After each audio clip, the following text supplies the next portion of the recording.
What do you think has been the biggest difference from the first time the Broncos played the Chiefs to now? What do you think the biggest difference is with the Broncos?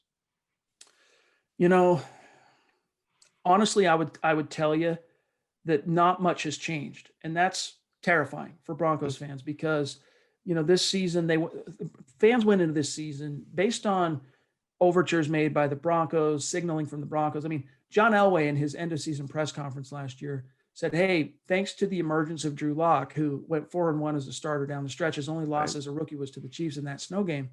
Thanks to Drew Lock, we feel like we have bounced off the bottom." That's the verbiage he used. We bounced off the bottom. huh, And they went all in on Drew Lock. They wanted to bring in a backup that at least had competency, but wasn't going to be perceived as any kind of a threat to Lock because they wanted this to be his team. Jeff Driscoll, talk about a failsafe. I mean, didn't pan out for the Broncos when they had to turn to him. But they right. invested all in on Drew Lock this past offseason. Their first two picks in the draft, Jerry Judy, KJ Hamler. I mean, almost every move this team has made in the calendar year of 2020 was designed to build that nest around Lock. And for it not to pan out the way they hoped and to really look at where this team is right now, unfortunately, I think a lot of it is due, as we've already mentioned, the injury bug. I think Yeah. Vic Fangio, Pat Shermer, they're going to get a mulligan because of that.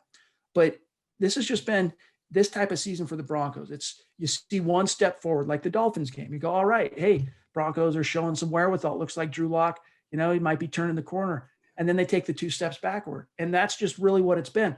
As someone who's covered this team now almost a decade, let me tell you, this team is it's the one team, even during the Vance Joseph days, I Mhm. could tell you, hey, what do you think? How do you think this game's going to shake out? Well, Broncos are going to get beat. And I'd be right more often than not.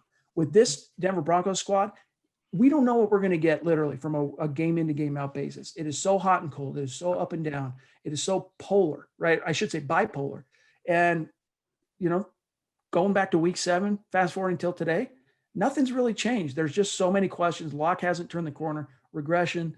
Fangio trying to, he's like the little Dutch boy with his finger in the dike. He plugs one leak and another one pops open. And that's just been the story of this season. It's a Murphy's Law type of season for the Broncos. So one final question before I get your prediction here, Chad. I really appreciate you joining me. But we've seen the Chiefs struggle on the defensive front and getting pressure and getting any sort of pass rush whatsoever. How do you think Drew Lock can kind of benefit from that, from the Chiefs' struggles in terms of what they're doing on the defensive line?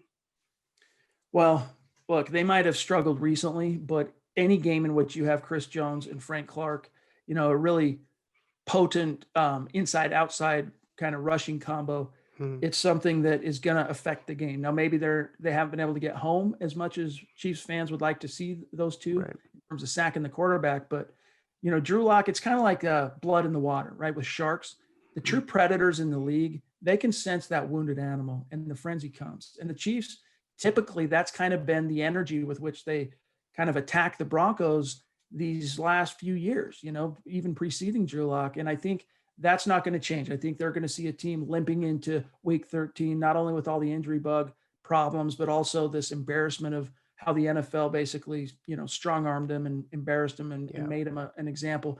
And they're going to see blood in the water and they're going to attack. I'd be willing to bet money that you're going to see a Chiefs pass rush that's going to be significantly more productive against this Broncos team than they have been in recent weeks. And it's not because the O line isn't good. It's just because good teams do that to bad teams.